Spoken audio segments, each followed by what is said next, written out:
Hey everyone, welcome to today's video. Welcome to the Video Game Fight School channel. Thank you so much for tuning in. So I'm making this video as a special thank you for those of you who've been following my content, and some of you who have not seen me on video. It's not a face reveal. I already have videos where my face is out there, but if you haven't seen me before, hello, hi, I'm on lunch break, and I thought I'd make this video just to say thank you. And also point out a few things, based on the conversations we're having. It's kind of a small channel update announcement, whatever you want to call it.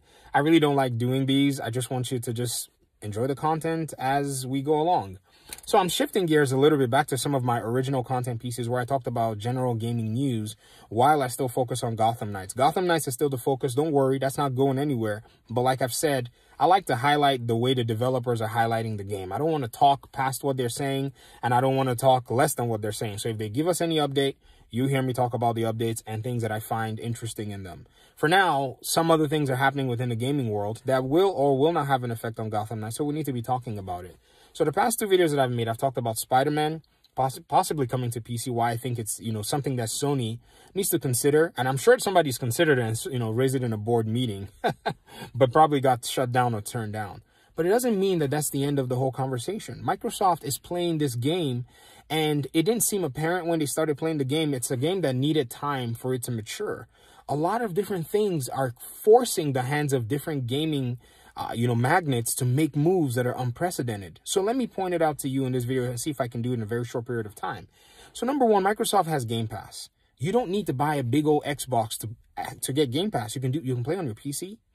You can play it on your Xbox console. You have access to EA's library if you get Game Pass Ultimate.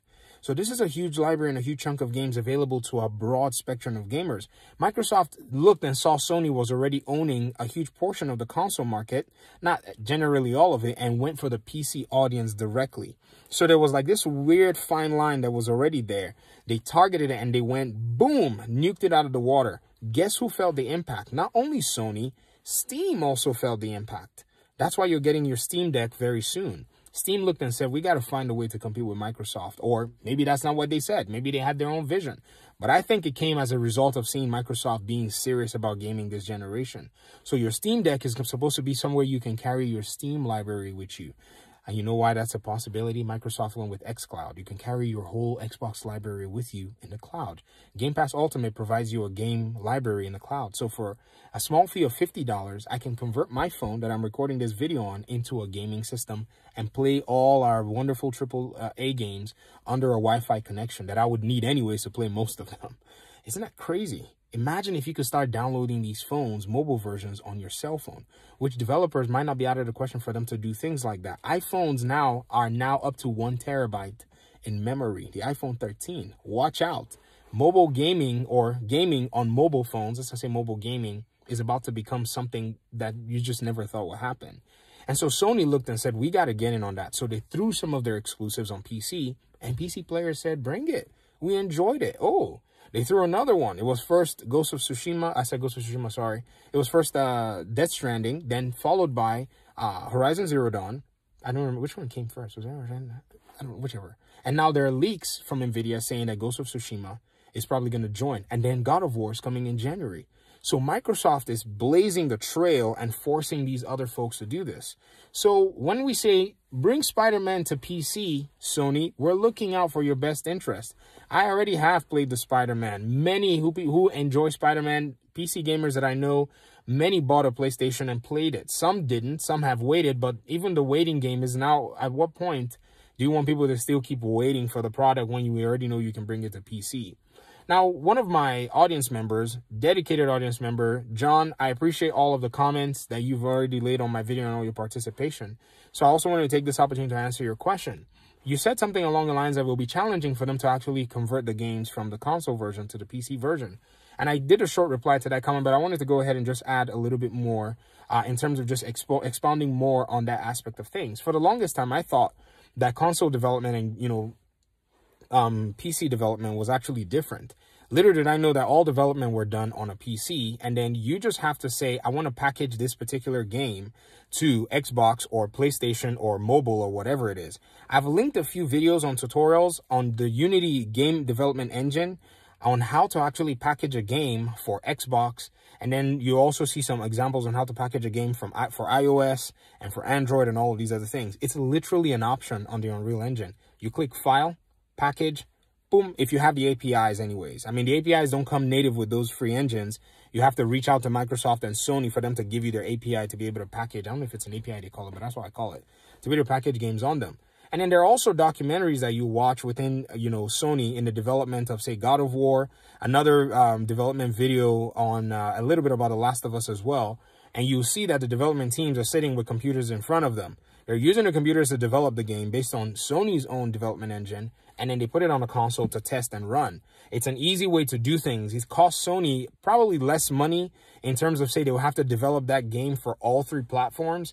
That's just a lot more money for them. So even their exclusives are a good incentive, but the market is changing right now. So those PC versions already are just then adapted to the PlayStation version with its own OS and all that. And they can run tests and make sure that the game runs very well. Frame rates are good. Everything is wonderful. Then they ship the game when it's working. In order for them to do the PC port, maybe they have to ship it to another external studio to port the game. Some studios are actually, that's all they do. There's a studio that did Q-Locks or something like that.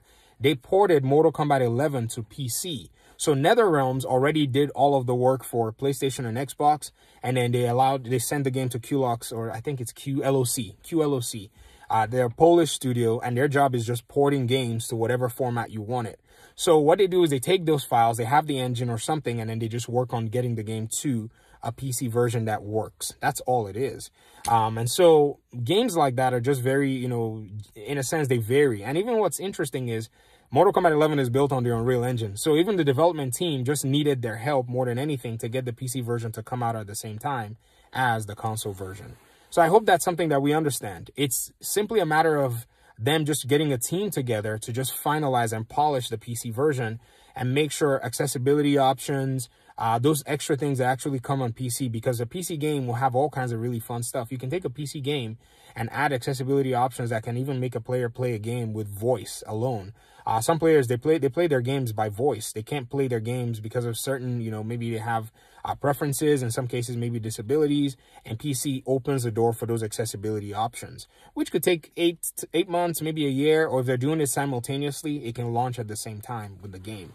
But anyways, I'll stop the video here. We'll continue the conversation in another video, hopefully. I appreciate you guys so much. I just wanted to say thank you so much for 2,000 plus subscribers. It's so amazing. I mean, many of you may be saying, but you know, my other channel, I have more subs.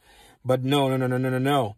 The way this channel has grown has been a very slow process, but you guys have been the ones lately that have accelerated it. And all that work and effort has still been very much. And I appreciate the fact that you guys have jumped in and supported the content. So from the bottom of my heart, thank you. Peace out.